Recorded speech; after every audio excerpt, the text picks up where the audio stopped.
Ask them to either correspond Get on board. or to please vote yes. Thank you, Karen. Yeah. Let's record this next one. It's a very Mercury retrograde day, week, month. It's going to take until March to fix the straighten out, but they will. So welcome, friends. My name is Dr. Ed Bauman. How many of you been to one of my talks before? Not half of them. That's nice. And how many of you are occupied Sonoma people? It's wonderful. And how many are just here because you heard there was free food? But there could be juice later. We're now prepared for juice. So really, it's a delight to be with you. I'm going to have a three-part program. Right? Part one, I'm going to talk about eating for health. That's an approach I developed 20 years ago. It's an alternative to USDA. It's an alternative to GMO. It's an alternative to really mainstream conventional food that really has a lot of power to it. And it's very simple, and we'll learn about that. Then I'm gonna test you all, because this is class, this is a teach-in, right? So there will be a quiz, and you actually have a piece of colored paper with a quiz on it with some true false questions. So we'll get to it in the talk, and you'll see sort of where we're at with our understanding of food and food issues. This will be very bright in this county, a bright room. And then we'll talk about the GMO situation, which is probably preaching to the choir, I would think. But I did post these slides on bowmancollege.org website. We have a community forum. It's open. So you can go to the forum and go to community talk handouts, and you'll have handouts for all kinds of lectures I've done over the years. So it's a beautiful library of free resources. So on that is the slides of tonight, and the quiz, and the answers to the quiz with research citations. So science-based is always important here. All right? So yeah, the part two is the GMO discussion. What are really the health and medical problems with them, and it helps us to have this information when we relate it to neighbors who are not familiar with that or a little skeptical. Or probably have eaten too many GMOs to have, clear cognition. It's sort of one of those things that happens. And then the third part is really going to be a forum about, so here we are, what are we going to do? And how are we going to band together and create a common voice and to create really some momentum and energize our community and make the change that we want to see. Good? Yeah. So it's roughly 8:30-ish, I'm going to 8:40, I'm going to say, all right, wherever I am in the show, let's get on with the conversation from our group. Okay? So here we go. Let's see what happens. So I think a nice thing is eating is a choice, wouldn't you say? And that people make lots of food choices every day. Food is probably the thing we have the most choice over in our lives, except for our thoughts. No, it really is. And, many of us have rather, not in this room, but many people have rather immature food attitudes. And they've also been programmed heavily by media and merchandising. So think about that whole thing with little kids. That's all they do is watch food commercials on Keep Happy, people eating junk GMO foods. And they're programmed from the time they're born. If the mom didn't nurse them right away, they're given, GMO soy milk. Or they're given, cow milk that has some artificial ingredients in them and hormones and things of that nature. So it's really a very sad state of affairs. Does anyone know what SAD stands for? The acronym SAD, what do you got? All right, so here's a new one for you. You can write this one down. SAD is bad. And bad is biochemically altered and damaged. So SAD, standard American diet, is bad biochemically altered and damaged. And what does that do? It damages and alters our cells. Genetically modify the food, we genetically modify ourselves. We genetically modify ourselves, we run into all kinds of health problems. Most people haven't figured that out. So let's look at the choice, and let's always show up with eating for health, make a good choice. So, what is a whole food? Somebody give me, don't look at the screen, somebody give me your sort of straight out what's a whole food versus a not whole food. Comes from the earth. That's right. You know, it's something God created. That's pretty important. We're in the church, you might as well say that. Come on, it is. It wasn't created by man, it wasn't modified by man, it's just something that comes from nature. And something that existed 100 years ago. I think the last great food scientist was Luther Burbank. And Luther Burbank came to this town and came to Sebastopol and he created the Santa Rosa plum. And he didn't modify the plum, he just combined, species to find the ones that grew well. So he was really a plant evolutionary, and he was a beautiful person and quite a spiritual scientist in his own right.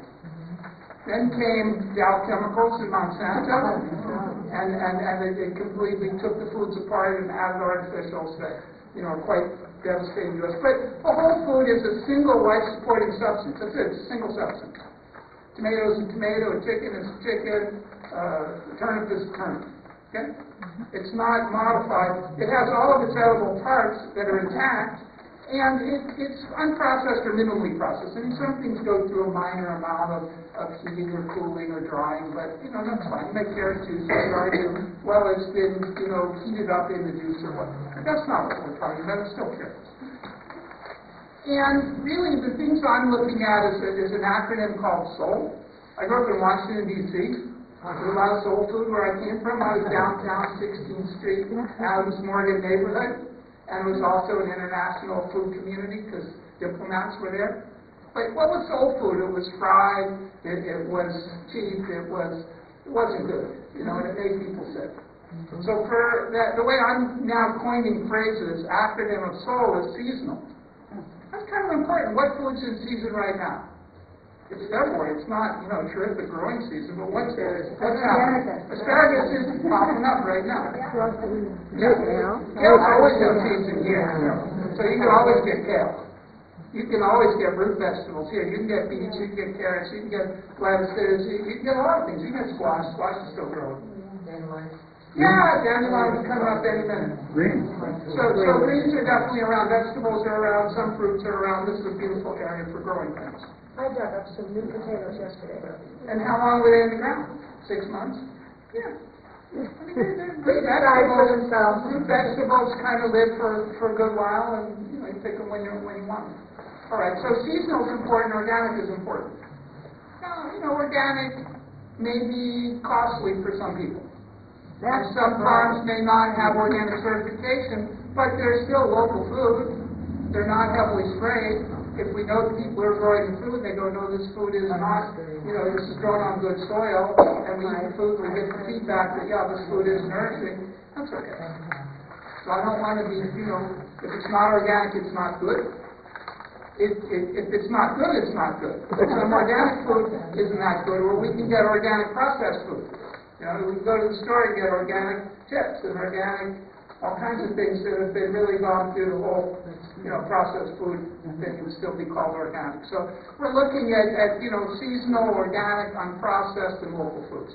That's the basis. And one could live pretty well in this area because of what's growing. Now, someone up north, Minnesota, someone in Arkansas, it's different seasons, different foods.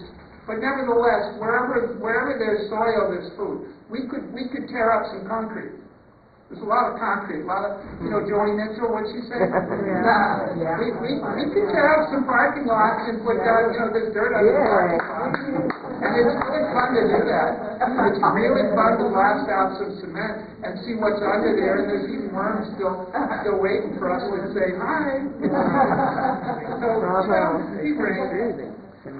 So I think it's pretty key that, whole real food, I think the tongue of real food is food, provides nutrients that protect and sustain life.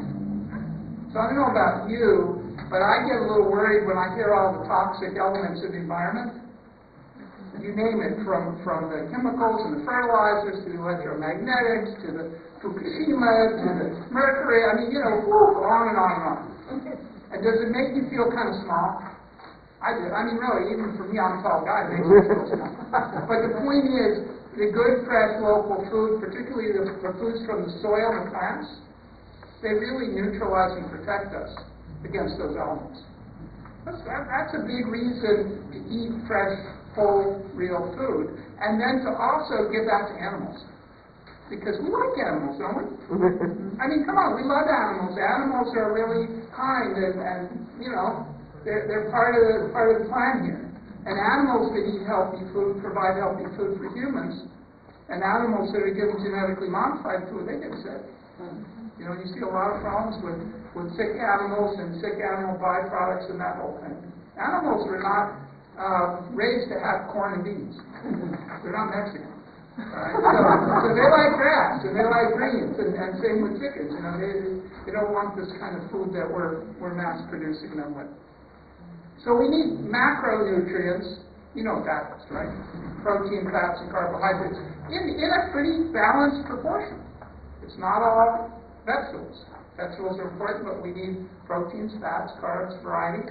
And then micronutrients, which are vitamins and minerals, which are in good soil and are lacking in depleted soil. That's kind of a big point. If we're getting commercial food and the soil is over-fertilized, or you know, it's been processed over and over again, the same crops, it's depleted, it's over-fertilized, the trace elements are not there. And when trace elements are missing, there's really poor utilization of the protein, fats, and carbs. And then the category that's really most exciting right now in our field are called phytonutrients. And phytonutrients fight disease. That's kind of cool. Plants, P-H-Y-T-O. They have alkaloids that are called bioflavonoids and carotenes and phenols and things of that nature. Those are the things you want. And it's really nice because the richer the color, the more phytonutrients in the food. So why would someone want to have artificially sweetened, artificially flavored, artificially colored food when they could get some fruits, they could get some veg, they could get some herbs that are incredibly colorful? See what I mean? So this is